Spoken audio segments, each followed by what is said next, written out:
তোমরা এখন রিয়াকে ওর বাড়িতে পৌঁছে দিয়ে সরাসরি আমার এখানে চলে আসবে। আর গলায় এগুলো কি পরে রেখেছো? হ্যাঁ, কখন আমার সামনে এগুলো পরে আসবে না। খুলে ফেলো, যাও।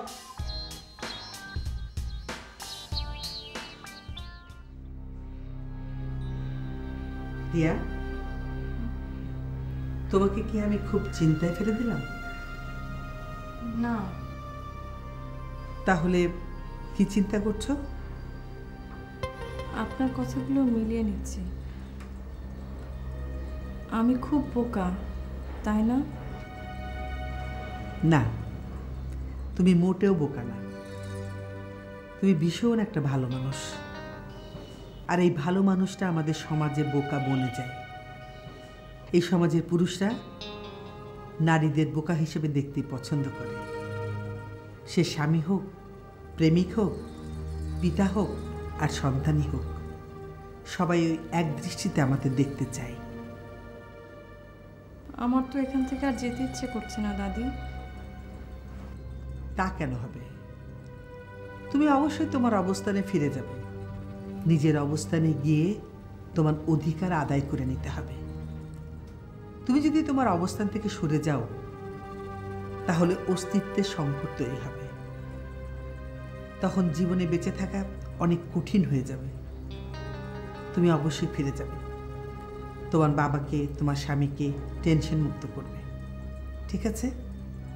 আর যখন ইচ্ছে হবে আমাকে ফোন করবে, আমার কাছে চলে আসবে, কেমন? ঠিক আছে।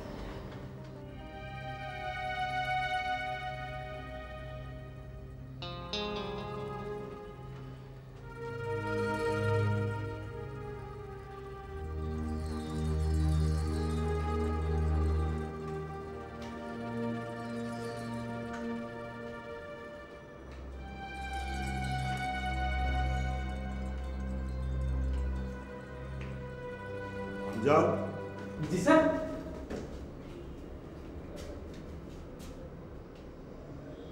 Everything okay? জি স্যার। কেউ এসেছিল? জি না স্যার। মিলন সাহেবের অবস্থা কি? স্যার, রাত দুপুরে একবার বেরোতে গিয়ে ভূত দেখার মতো আঁতকে উঠেছে। Good, very good. স্যার, ইনি কি সেই? হ্যাঁ, ইনি হচ্ছেন সেই মিলন সাহেবের দাদু শাশুড়ি ডক্টর শর্মিলী খান। ওনার নাম অবশ্য শর্মিলী খান না, ওনার নাম হচ্ছে শর্মিলী হাসান সুমি। সালাম। ওয়ালাইকুম আসসালাম। আমজাদ। জি স্যার। দারুণ একটা সুসংবাদ আছে। কি স্যার? খুব তাড়াতাড়ি আমি ফিল্মে অভিনয় করছি। স্যার, এখানেও কি পুলিশের ক্যারেক্টার? আরে না। ম্যাডাম, আমার দিকে একটু খেয়াল রাখবেন। আমজাদ। জি স্যার। তোমার দিকে আমি খেয়াল রাখি না? Anything more? No sir. চলো।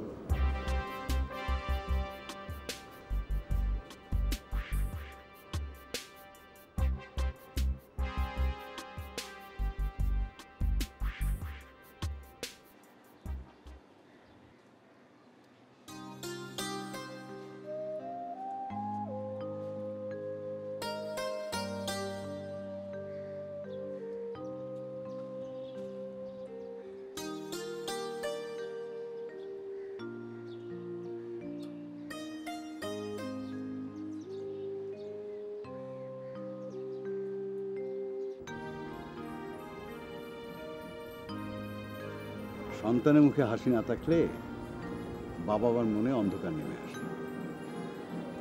যা ঘটেছে হয়তো সেটা ঘটার কথা ছিল না, তবু ঘটেছে। তোর কোনো হাত ছিল না, সেক্ষেত্রে তোর বা আমার কি বা করার আছে? বাবা, আমার মন খারাপ, এই কথাটা সত্য। জিয়া এখান থেকে চলে গেছে, এজন্যই আমার মনটা খারাপ। এই কথাটাও সত্য। কিন্তু আমার মন বেশি কেন খারাপ জানো বাবা? কারণ জিয়া কেন চলে গেল এখান থেকে আমি জানতে পারলাম না বলে।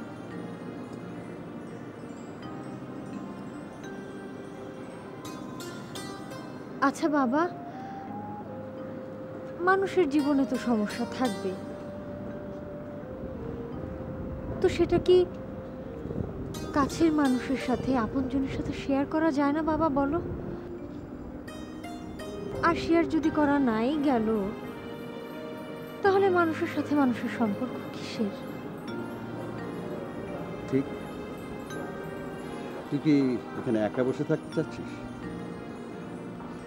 ঠিক আছে, থাক।